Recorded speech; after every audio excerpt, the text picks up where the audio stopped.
لا بد من توبة نصوح. يا أيها الذين آمنوا توبوا إلى الله توبة نصوح.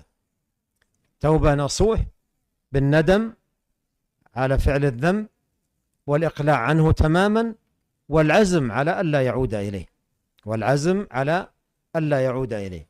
ومما ينبغي أن يستحضر، وأنت تسمع الأحاديث في رمضان غفران الذنوب، استحضر أن رمضان موسم للغفران.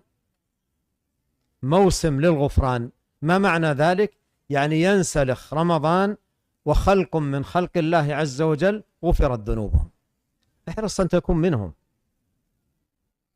قال عليه الصلاة والسلام: رغم أنف امرئ دخل عليه رمضان ثم انسلخ ولم يغفر له.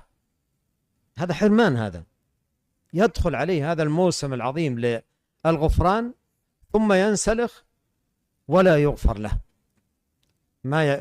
ما يحصل الغفران في موسمه، موسم الغفران.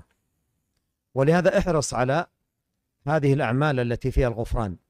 صيام رمضان إيمانا واحتسابا، قيام رمضان إيمانا واحتسابا، وأيضا قيام ليلة القدر لها خصوصية إيمانا واحتسابا، خصها بالذكر. قال: من قام ليلة القدر إيمانا واحتسابا غفر له ما تقدم من ذنبه.